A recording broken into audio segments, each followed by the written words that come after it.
All right, you guys, welcome to Rule of Thirds, the show when we talk about different things in the entertainment industry. I'm your host, Stefan Perry. Today we're doing the cinematographers panel. On my left, I have Mikkel, and on my right, I have Derek. Thank you guys for coming tonight. I appreciate you guys so much. Thank you for having me. Yeah, man, for sure. I think me, like most people, I had a passion for it at a young age. You know what I'm saying? I came up in the old school Polaroid days, so I used to play around with the camera. Just one day I said I'm gonna just buy a camera, and it went from there. I think all of us have like a little small interest. You got to have it on your own. Just have a little small interest in it. That's how I started. Just jumped on the camera. For me, it's like it.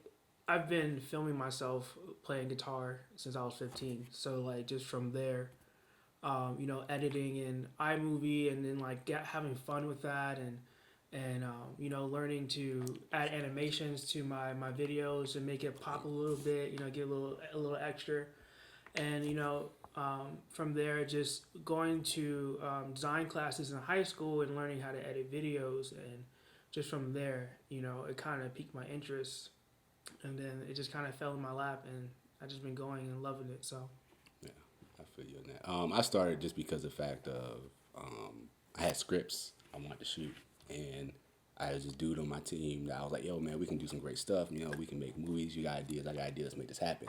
Whatever. But he was restricted due to the situations he was going through with somebody else. And so I was just like, you know what, I'm not going to wait no more. I got to buy a camera, dog. I can't. This is why I got my mentality if I don't wait on people. I just got to do it because I had these ideas and I was just like, look, man, I gotta make this happen somehow. So I bought the cheapest camera I could buy at the time, and I kept it going. You know what I'm saying? So You know what's crazy? I bought a camera, and then I put it down for about. I just bought a camera, just put it down. I was like, man, forget this, man. I ain't messing with this camera, because I didn't have a computer.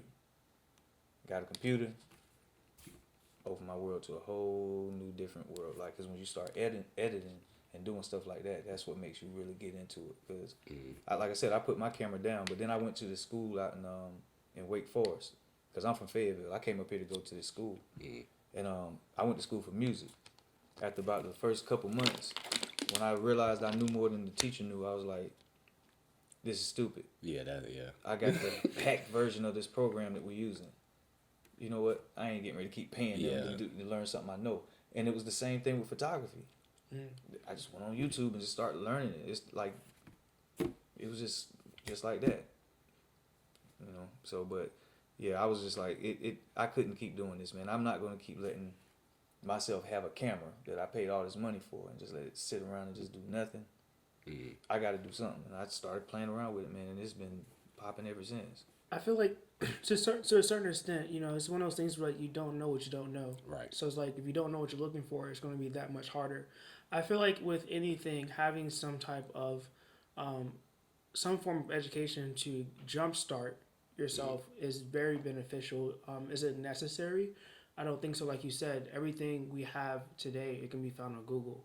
And especially now, it's just like, we're teaching a lot of people to remember things and regurgitate useless information rather than allowing people to be thought leaders and to think for themselves. And we're coming to an industry now, especially as creatives. A lot of what we do is problem solving. A lot of what we do is creative thinking. So not allowing that that freedom in school is inhibiting people, and what's the word? Incapabilizing them. Is that a word? I don't think so. I don't think so. I think I know what you're trying to say, You know though. what I'm trying to say. Yeah.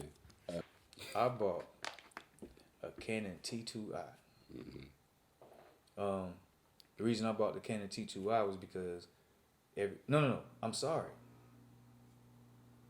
I'm tripping. Okay. No. Don't trip. My first camera was a Sony A33. I got mad. That was the first mirrorless camera ever made. Don't quote me, but I think it was. I bought that and I switched to Canon. Once I let the camera sit for about 2 years and I wasn't really doing a lot with it, I let it sit. My homeboy told me, hey man, Canon, man, you can find everything all cheap and all that stuff, and Sony is gonna be expensive. They ain't even got no lenses. I was like, yeah, you're right. I sold it. Now I'm back with Sony. Well, yeah. So my first camera, you know, it sounds so rudimentary, but I can remember as a kid like playing with those little like um, Rolling ones that Euro. your mom got. Yeah. Look. yeah. You know, we'd be out pulling apart, taking Yeah. pictures, and then you dropped it in the water. Yeah. And then yeah, from there I can remember getting my grandfather's little Fuji point and shoot camera, and then you know I was taking pictures with that, and you know I don't think I was doing anything spectacular, but you know I had my hands on the camera, I was shooting, and then from there my next camera was the Canon T6i, and that's when I started stepping up and getting into prime lenses, zoom lenses, and like understanding them. You know, think about the perspectives that they capture and like just really getting into it. So yeah, and then now I'm at Sony A7 III. Yeah. My first camera was a T2i, but I sold it like a week. I gave it back to him a week after I bought it because I didn't understand the camera at first. So I shot it. I got it, and I went down and shot it with my boy. I was like, "Hey man, I got this camera. Let's shoot like a quick scene or whatever." This was like a scene of him being interrogated, and I didn't know about ISO at the time. So like I had like the ISO like up like 6400. Like I sat it down and I recorded it, and I was like, I looked because you know the monitor, the back of the screen don't tell you nothing. It lies to you. So I was like, "Oh, this look dope, bro." And I took it back to my computer board. I said that jump was so grainy. That jump was so grainy. I was like, "Oh, this camera sucks." So I took it back. And I looked at reviews of like people was like T3i is a great starter camera. I was like, cool. So I bought my T3i, and I was shooting on that for a good minute. You know, that's you met me when I got my T3i. And I was shooting on to a point that got to a point where you gotta learn your camera. Because I learned it so well that like I would post stuff on Facebook and stuff like that, and people were like, "Oh snap, you must be shooting with a 6D." I'm like, I wish. I said that, dude. Yeah, like Tim and this other dude. I shot this video for this one guy, Reese Royal, and we did like a 70s type throwback, and we shot it. I color graded it, and I put like a clip out.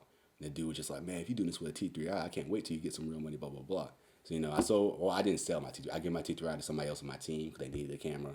And like I said, it's just about knowing how to use your camera at the end of the day because that person they'll take pictures or whatever, and like I can see like the grain and stuff like that every now and then. I was like, look, you gotta learn lighting because if you learn your lighting, the images are gonna be crisp as heck. You know what I'm saying? So that's when I upgraded to my current camera right now, which is a 77D. It's not the greatest camera, but it's a really good camera. It's solid for what I need to do. Derek keeps trying to get me to switch to Sony. I'm probably not gonna go that route. Maybe, might, you know, because we shoot a lot of low light stuff, and we do a lot of events every now and then. You know what I'm saying? It's just each camera has its advantages. You know what I'm saying? And I love that Canon just has great color coming out of the camera already, so that way I ain't got to color grade it. Because Premiere has okay color grading stuff, but it's not like DaVinci. You know what I'm saying? So I'm not gonna sit there and just like color all day. I'll put it together, maybe throw like some warmness, like to like boom, boom, boom to crush the shadows. I'm good. Send it out to the client because I don't really gotta do nothing like that. So that's the main thing with that. So, you know. It's okay if I ask a question. Yeah, do your thing. Okay, cool. You know, one thing you brought up is like the lighting, and I mentioned it too. And it's one of those things that, you know, you see a lot of people like posting stuff on YouTube or asking the question, how do I get that cinematic footage? And it's something that I've been asking myself a long time. But it's like one of those things as light. It makes a huge difference between something that is ordinary to something that's like magical and spectacular. Right. And like understanding light, how to shape light, how to use light as motivation for your scenes is truly will help your footage stand out. Yeah. Would you guys agree with that? Yes, definitely. I'm still learning it. To be honest with you, I don't know much about light at all. I shoot a lot of weddings. You know what I'm saying? Weddings, we don't light them, you know, much. You might light a ceremony. I mean, if it's real dark in the ceremony, you might bring the ambient up, or you might light toasts, speeches. It's just spot the light on them, and that's it. But I haven't shot a lot of cinematic things other than like music videos. But I'm gonna get it. But right now, I started to see that, and when I watch videos, it's people, they creatively put lights here and there, and you didn't even know it was there. You know what I'm saying? So yeah, you really got it, because that's what separates you from everybody else at the end of the day.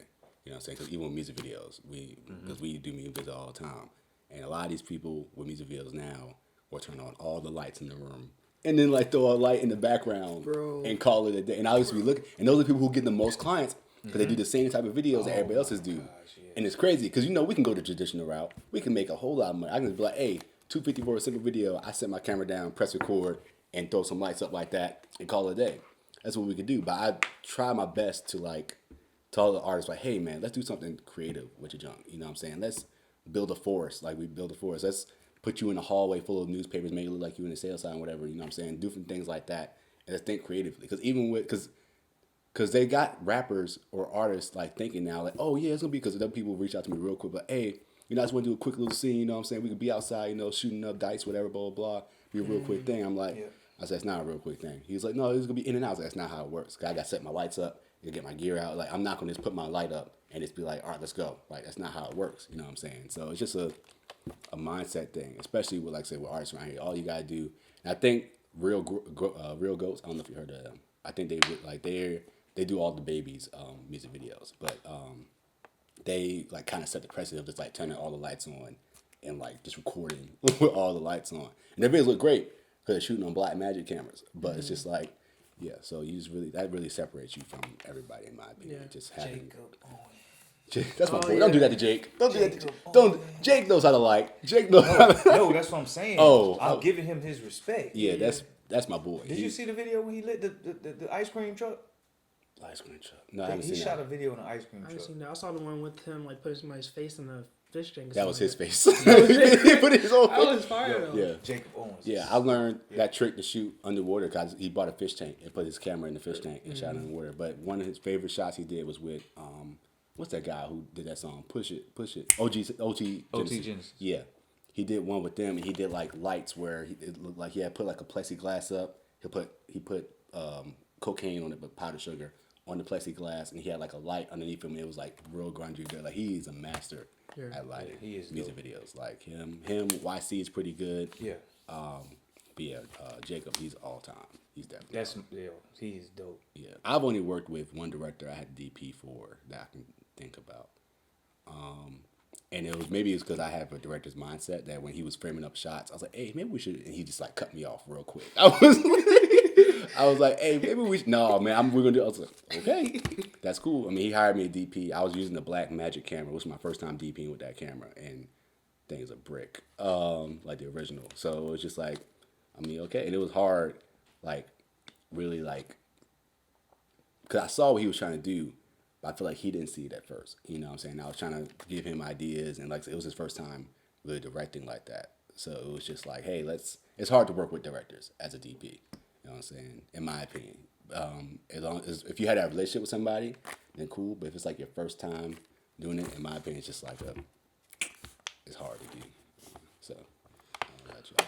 I don't think I've truly had the experience of working with a director, but I can say like you working with people in general. There are people who have like their own idea how things they want to go. And I think having to use that experience and learning to work with other people to one, either people are coming to you because they want your creative mindset and create something truly magical and amazing, or do you have people who are in need of somebody to accomplish their vision? So being able to work with those people and to very effectively communicate is something that I've experienced. Like just the communication in general. Does that make sense? And learning to just giving that creative and feedback, saying like whether it's like, oh, we should light it this way, or we should place this person here, or this camera should go here, and just and a lot like just doing that. But also if you're getting pushback, just take the time to understand, like to see what battles are meant to be fought, because that's important, and also to take the time to educate the person who you're with, because it's probably they don't really understand. It's like If they're willing. if they're willing. That's the thing too. And that comes with pick your battles and understanding the person you're talking to. But it just comes down to like as creatives, and we can understand that what we do is a lot of visual communication. If we have a blue light versus a red light, that can communicate two different things. Right. you know, something that's blue can be sad, something that's like red can be, or orange can be very like high energy. So like if you have something that's high energy and you want those like bright vibrant colors, but the person who hired you is like, no, we want to do green and brown all day. It's like, what? Like is this a nature video? Like, Right. you know, so it's like, you know, taking that time to say, you know what, let's take a second and let me show you and let you see. And the cool thing is, having to grow and seeing people grow around me is that, you know what, you know, now that I'm working with people, it's like, you know what, I see what you're doing. Like, it's taking time, but now, like, I trust you. Like, do what you got to do. I know it's going to be amazing. Well, I don't really have too many problems working with directors at all. I mean, I worked with Steph. I worked with a couple after Steph, and that's what let me know that I need to direct my own shit. And stick to it because I generally direct my own shit. So, the reason I say I don't have really problems with directors and stuff is really because as a DP, like you can know everything you want, but a lot of times they're the director. They might think they either know more or they got the vision. So I make it real easy. I let them do what they want to do. Like, you know, you sometimes you want to push back. Sometimes you want to give an idea because you like, hey, this might make it a little bit better. And you know, but I have done that a couple times. And let me tell you something. It don't feel good to get slapped in the face and then you got to go back to work. Right. You know what I'm saying? You're like, okay, all right, I'm gonna be over here. You know what I'm saying? And you know, and I had to think about it for a minute. Like, you know, if it's a person like me, sometimes I sit back and you know I'm doing something, but I'm still listening to the person telling me the idea, and I'm doing what I'm doing. I'm like, oh shit, it might work. And I don't have a problem, you know, doing that. But it's some people. Nah. They ain't playing it at all. This is my set.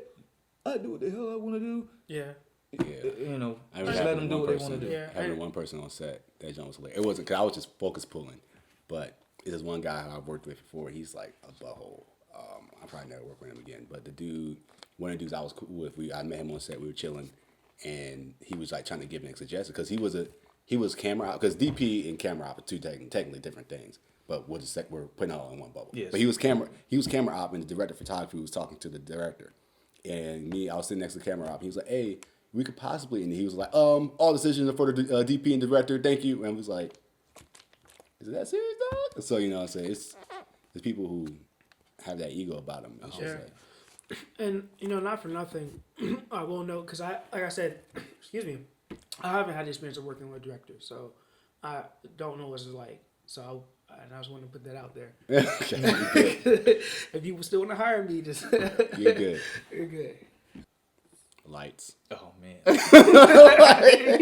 lights. Now, me myself, what's essential to me is to get the best camera that you can get. You don't have to, but the reason that I bought the 7.3, and to be honest with you, I'm using my 6500 all the time. I still use my 6500. I ain't even learned the 7.3 like that. It's because I got it because of, you know, low light. So I don't have to bring lights. If I need to, I can just bring the 7.3 and be good with it. You know what I'm saying? Yeah. Low light situations. That's so to me. Well, then again, I would say this. is it fast lenses? Yeah, I would say. I mean, not fast lenses, just good lenses at the end of the day. Because in my opinion, if you have good lenses like that, depending on as long as you don't got like a $50 camera, like if you have good lenses, like that can change your game. For you. And just to make sure, what was the question one more time? What was some essential things for The DP? I think I think the most important thing is your understanding of what you need, because not every project is the same. Like I feel like that. We are. It's like you ever hear people say like, "Oh, like you have such a great camera," you know, like, "Oh, you take great photos. You must have a great camera," and that's like offensive. It's like, no, like I learned my craft. I learned my craft. So just like the same mindset, like I can go out and go back and take my Canon's T6i and still do creative stuff and still shoot with it, you know, and just, you know, there are people who take like napkins and the flash on your iPhone to diffuse light and take pictures there of rings and stuff, and it still look dope. You Yeah. know, so it's like just the understanding of the craft and being able to use what's available for you and knowing like what to do in every situation. I feel like that's something important that DPs should have with them is their knowledge. Yeah. That makes sense. Knowledge, yeah. Because there, to tell you real quick, I use some of the cheapest stuff to fix problems. So It quick. don't matter. Okay, so this is my feelings. I got a good job, make decent money, and I'm able to afford myself to buy good equipment. Then I watch Steph, and he pissing me off because I'm sitting here trying to preach to him about getting good stuff, and the reason that I buy the good stuff is because I'm future proofing myself, and I try to make sure that I have the best stuff. You don't need it. I'm just being honest with you. I look at the stuff that you do, and I'm just like, oh, for real? For real? Now, everybody got this stuff that they're good at. Like, I'm pretty good at weddings. I shoot Right. weddings all the time, so I'm pretty good at that stuff. You got to be fast on your feet, a lot of that stuff. But you don't have to really necessarily. I mean, it's good when when you know your camera, that's better. But when you shooting weddings, you can kind of Put in auto. auto a little bit. Here and there. Not auto mode. You might auto white balance because Right.